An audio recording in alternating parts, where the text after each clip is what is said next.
Escola Municipal Nossa Senhora do Perpétuo Socorro. Disciplina Língua Portuguesa. Professor Elton David. Turma 6º ano. Verbo.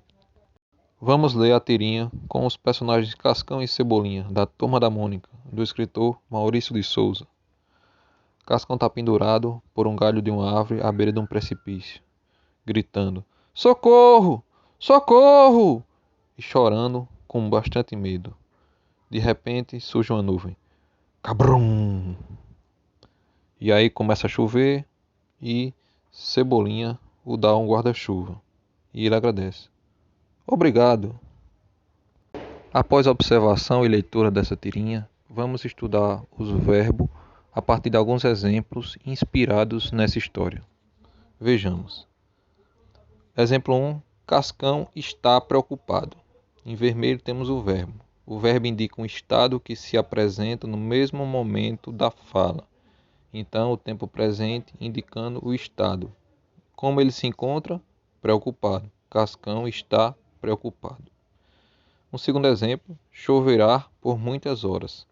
O verbo expressa um fenômeno da natureza, que ocorrerá em um momento posterior à fala. O verbo aí está flexionado no futuro, choverá por muitas horas. Posteriormente à fala, acontecerá esse fenômeno da natureza, que é chover. Terceiro exemplo diz: Cascão estava caminhando quando caiu. Os verbos sugerem ações ocorridas em um momento anterior à fala. Estava caminhando e caiu são acontecimentos passados que ocorreram antes de alguém relatar essa queda. Cascão estava caminhando quando caiu. São ações. Neste último exemplo, duas formas verbais foram empregadas com a função de uma. Veja, Cascão estava caminhando. É o mesmo que Cascão caminhava. Por isso que dizemos que essas duas formas verbais, estava caminhando, têm a mesma função de uma só, que é caminhava. É o mesmo que caminhava. Então temos aí, estava caminhando, verbo principal, caminhando, porque traz a ideia principal desse enunciado. Tanto é que ao transformar essas duas formas verbais em apenas uma só, aqui permanece esse verbo principal de forma flexionada. Cascão caminhava. O verbo auxiliar, que nesse caso é estava, auxilia o verbo principal, caminhando, que traz a ideia principal. Cascão caminhando. Em que condições? No passado. Cascão estava caminhando quando aconteceu algo que o fez parar de caminhar. Então, em resumo, temos que o verbo são palavras que expressam estado, fenômeno da natureza ou ações. Vamos às definições. O verbo auxiliar acompanha o verbo principal, que apresenta a ideia central. Juntos, formam uma locução verbal. Os principais verbos auxiliares são ser, estar, ter, haver, ficar, continuar, querer, dever e ir. Então, o verbo principal, como o próprio nome já diz, é o cerne, é o centro da situação verbal. O verbo auxiliar é aquele que acompanha, modificando o verbo principal. Verbo é uma palavra que expressa ação, fenômeno da natureza ou estado, associados à noção de tempo. Então é bastante importante lembrar disso, que esses verbos sempre têm a noção de tempo associada. Locução verbal é uma expressão formada por dois ou mais verbos. Geralmente são dois, mas podem ser até mais. É importante verificar a noção de tempo dos verbos, pois é o tempo que vai indicar quando o fato aconteceu ou quando acontecerá, ou se está acontecendo no momento presente. Os verbos auxiliares podem completar a informação transmitida pelo verbo principal, indicando sentidos mais precisos. Veja alguns exemplos. Eles podem chegar mais cedo. Abre-se a possibilidade deles chegarem mais cedo. Ele costuma acordar tarde.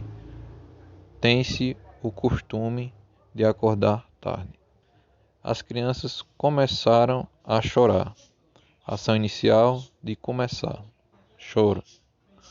Os pães acabaram de assar. Concluiu-se a ação de assar os pães. A prefeitura deve recolher o entulho. A prefeitura tem a obrigação de recolher o entulho. É sua missão, é o seu dever. Flexões do verbo. Uma das principais características do verbo é a sua capacidade de flexionar-se, ou seja, modificar-se para expressar algumas noções bem específicas. Que noções são essas? Por exemplo, flexão de pessoa e de número. Associa o verbo a uma das pessoas do discurso. Quais são as três pessoas do discurso? A primeira pessoa, aquela que fala. A segunda pessoa, aquela com quem se fala, o outro. A terceira pessoa, aquela ou aquilo de quem se fala, uma terceira pessoa. Vamos ao exemplo. Primeira pessoa, eu derreto. Segunda pessoa, tu derretes, com quem se fala. Terceira pessoa, ele ou você derrete. Depois, nós derretemos, primeira pessoa, quem fala. Vós derreteis, aquele com quem se fala. E eles ou vocês derretem, plural da terceira pessoa. Além da flexão de pessoa e de número, temos a flexão de tempo.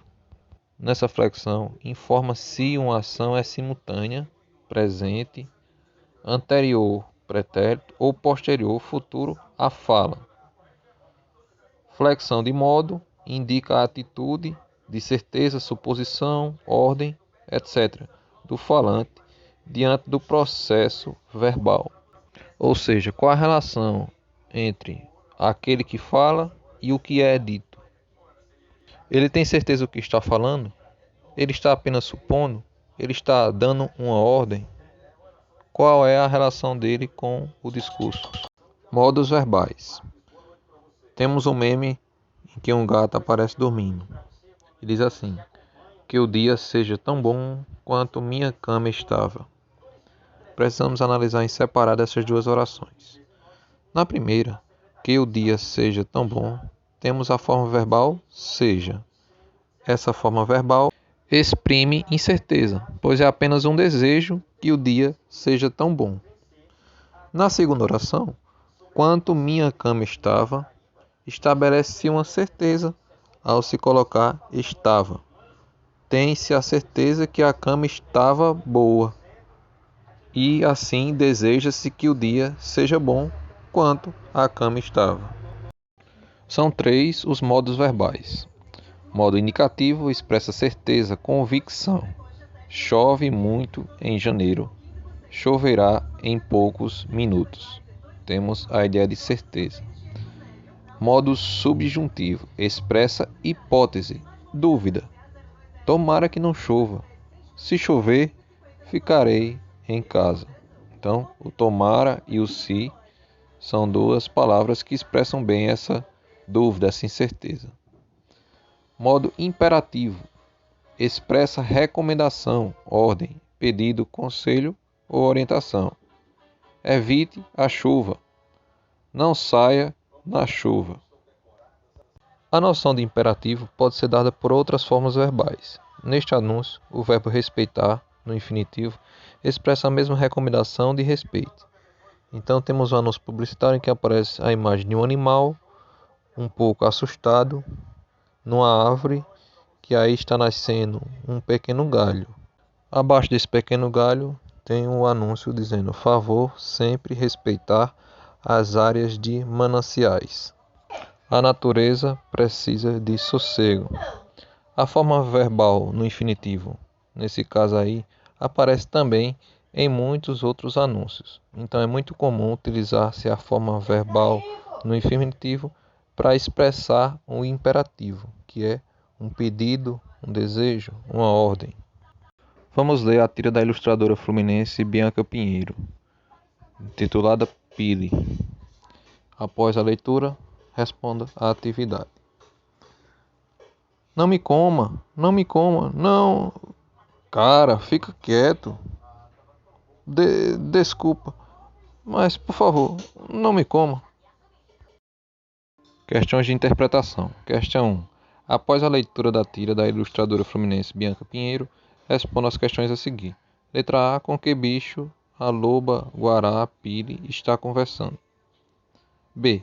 De que maneira o corpo de Pile revela seus sentimentos? Justifique sua resposta. Observem bem e de que forma essa expressão demonstra sentimentos. C. Descreva a maneira como as falas foram representadas nos balões do primeiro quadrinho. Que efeito a cartunista criou? Observem bem como está escrita e que efeito isso tem gerado para a construção da história. Letra D. Em todas as falas os verbos encontram-se no mesmo modo. Qual é esse modo? Letra E. Esse modo é usado para expressar ordens, pedidos, conselhos e orientações. Analise cada uma das frases e identifique seu valor específico. Então vocês vão observar cada frase da tira. Letra E. O que justifica esse uso diferenciado? Por hoje é só. Bom desempenho e até a próxima.